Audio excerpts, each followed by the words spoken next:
Right, hello guys, how are you doing? Hi. So for those of you who don't know, I've got the wonderful Beck and Deb, and they are really intricate members of the team on A Year of Living Kindly, been very supportive. And they run their own group, Dare to Be You. And part of that group is really talking about love and kindness and promoting love and kindness, not just within their own circle, but wider as well. So I thought it'd be really good to catch up and have a chat. So welcome. Thank you for speaking to us. Shall we start by saying I'm Beck and this is Deb? I'm Deb, yeah. Because regularly we get people don't know we which are, one's we which. are one, so it's fine. It's like Ant and Dec, isn't it? Yeah, Who's who? yeah, we are the new Ant and Dec. Yeah. No one knows who is who. We even get ourselves mixed up sometimes. No idea But just to clarify. So one of the things that you've touched on, and I've spoken to you about it very briefly before, was about acts of kindness and about how it can be very difficult for us to actually be seen to be given an act of kindness, because people often think that there is an ulterior motive to that. And you've spoken about, well, tell us about the time outside the supermarket, what your experiences was. So do you want to start? Because that kind of came from you, I think, really. Well, I was doing a course actually, and Beck was taking part in the course. And one of the things that we did during there was random acts of kindness. And we just that was really our first foray into this, and we just went a bit crazy with it. We just loved it. The more we did it, the more we wanted to do it. And then we came up with this idea of going to a supermarket, and we just bought some cakes and things like this. And then we stood outside the supermarket and gave them away just to random strangers who were walking by. And a couple of surprising things came out of that. And the first surprising thing was how difficult it was for us, for no reason. You know, we weren't there. I've got children, and I've done football things and netball things and church things and PTA things where we've had cake stalls or those various things. But this was just us stood there, and you kind of putting yourself out there a little bit vulnerable, really, with total strangers walking by, and you're sort of saying, you know, would you like a cake?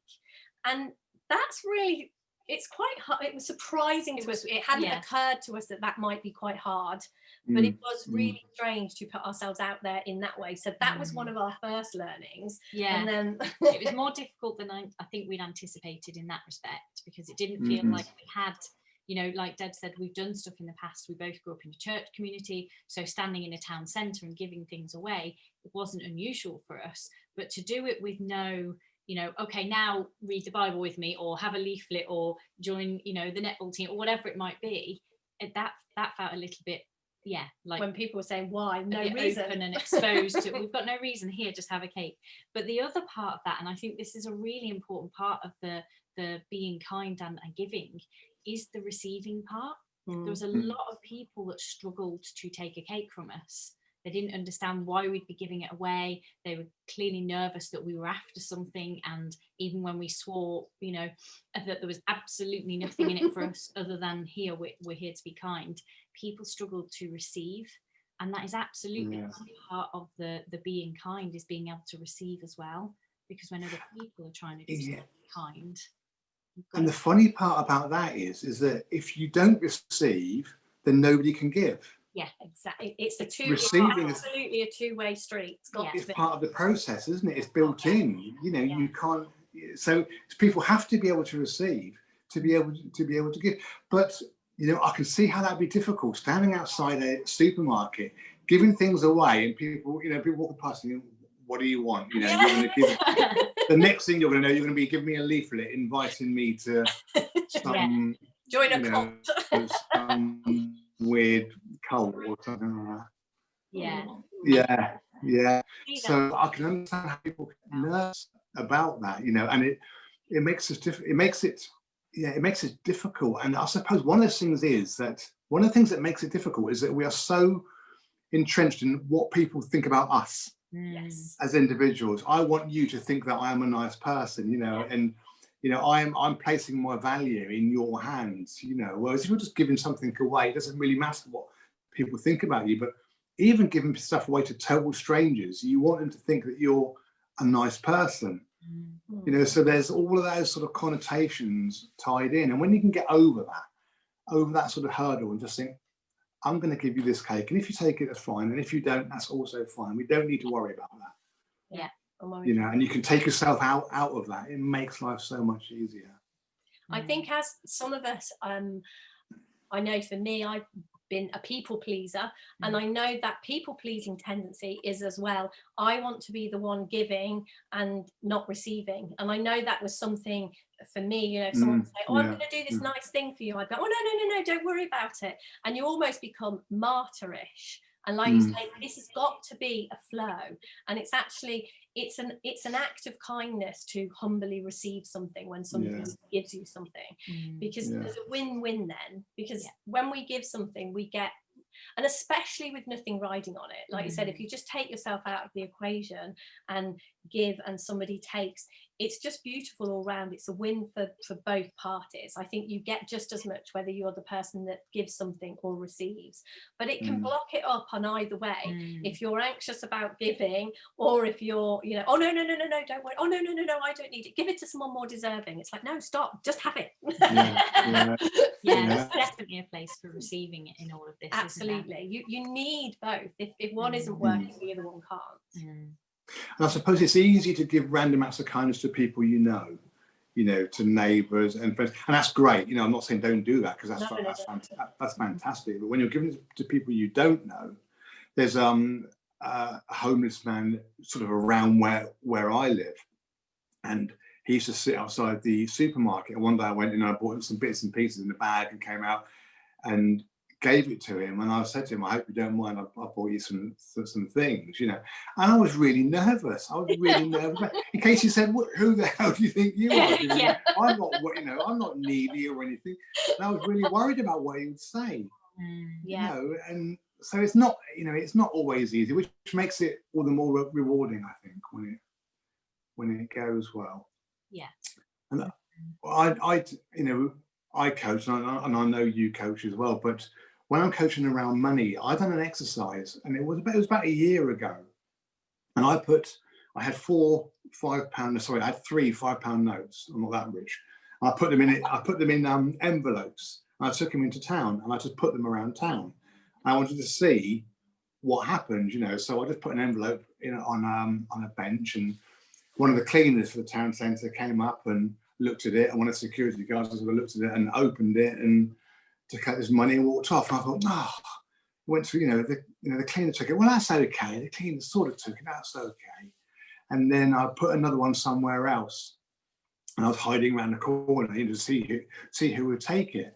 And a lady walked up, and she was quite well dressed, and seemed to be quite well to do, and took the envelope and opened it up, and there's money inside, and he put it in a pocket and walked up. And I was like, blooming hell, we went to someone who was, I wanted to go to someone who was really deserving. And then I realized, I had a sort of like an epiphany. I thought, hang on a minute, even when I'm trying to give things away, I am placing a value on another person, that they have to be deserving of what I'm giving away. That's not giving away at all. No.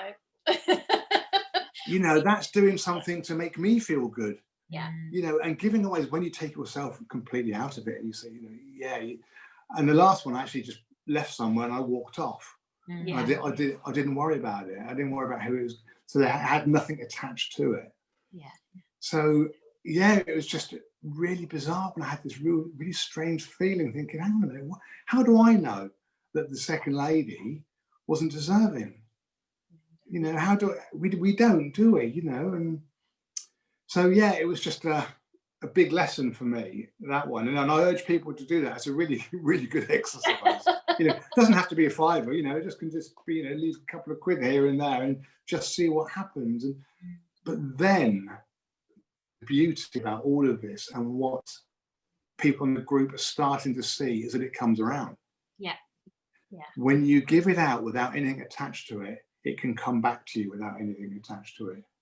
And actually, this is a true story. The next day after that exercise, I went into work, and my boss phoned me, and I got a big pay rise. I love it. It's amazing. Yeah. So, and I was like, oh wow, you know, I had this blockage about money that I somehow cleared, and then I got this, you know, on the back end of it. Yeah. Now, for me, that wasn't a coincidence. For some people, I suppose it would be, but people are finding more and more that as they give out, and as they give out with nothing attached to it, then it flows back to them. There has to be a flow. We have to be open to that flow. Yeah. And one of the reasons of the group being sort of like a semi-closed group, a closed group, is that people can put on there things that they've done without any fear of being judged. You know, because I know that there are videos and things of people doing supposedly random acts of kindness, but they're videoing it and putting it around, and you know, and so everyone knows who they are, and they're doing it for a reason. They're doing it for their social media. For me, that's not a random act of kindness. That's a promotional activity. Whereas in this group, it's random acts of kindness because actually you're giving ideas to other people, you're inspiring other people, you're being inspired. Yeah. And no one is really going to be that massively impressed because that's what we're there for. We're all doing it. We're all doing it, yeah. You know, yeah. You know, whether you're dropping a cake round next door or whether you're giving £1 million to charity, it's all relative, isn't it? Yeah. What I love about it is that when we put our attention on something, it feels like it gets more. And that's what I love about the group. It's not that we're trying to outdo each other or trying to promote anything or do anything, but it's just, I know, like when I saw the little girl in Bude and her hat blew away, it was just in my mind that, oh, I'm living kindly, and wouldn't it be, and it sort of happened so quick, the thinking, but it just felt like a frame of mind that I was in. And I'm not saying that I wouldn't have done it anyway, I don't know, but it just feels like I'm looking for ways to be kind. I'm aware of it, and when our awareness is on those kinds of things, it feels like opportunities and little ways to do those things. And so to me, the group is very much about keeping it in my mind, because sometimes, you know, when we're out and about, we can just be stuck in our thinking, too busy on our phones, doing things and not notice. But it feels to me that when I'm out and about with an awareness of if there's an opportunity to be kind, let a car out in front of you, smile at a stranger, it feels like my awareness is like that awareness meter is running, if you like. So you see, so it just yeah. And driving is a big one for me because I do a lot of driving in my work, and I do notice that when I let people out, then people are more likely to be kind to me. Now, I'm not saying that this definitely happens, you know, some sort of like magic potion, but what I am saying is that this is what we notice more. We notice people giving, you know, being more kinder to us when we're giving kind of, and therefore kindness builds a sort of energy in itself, because you know, as you were alluding to, we notice it a lot more, and therefore we get more of it. Definitely, it feels like that. And I know, like when the group popped up and you sort of said come and join, it's something that we immediately I was like, this is all this over is for us, this is our group, this is the kind of place that we're gonna inhabit for the next year. All over it like a squid on a dive. Let's do this. It's just so lovely to do that. Yeah. So for those of you who don't know, Beck and Debbie do have their own group, and they regularly do these video chats, and they have guests and people in there, which is why the idea came up for me to sort of test the water with people that I know are used to doing this sort of thing, you know. So thank you for helping me out. Oh, thank you for inviting us. And I'm sure we will do this again because it's been fun. Yeah. I'm sure we will. I'm sure we will, because you know, I want to go into the new year with a little bit more of a little bit more emphasis for the new year, and to perhaps try and, you know, grow the group to 500 members would be fantastic. Look out, 2021. Yeah. That'd be great. You know, it's grown so quickly, and I think that points towards the fact that people want this.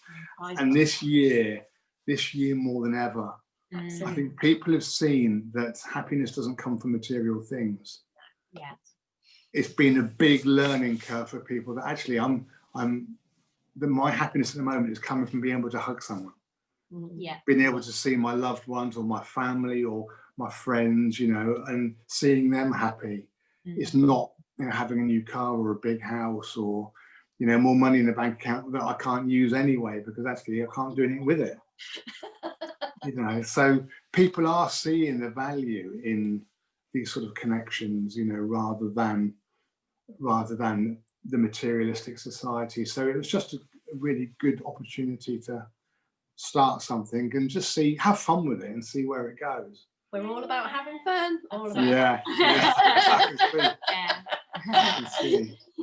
So go on, sorry. That was it. I was just going to say it's been really nice to get have our first conversation about it and see what 2020 brings. So thank you for joining us. We don't want these videos to be long.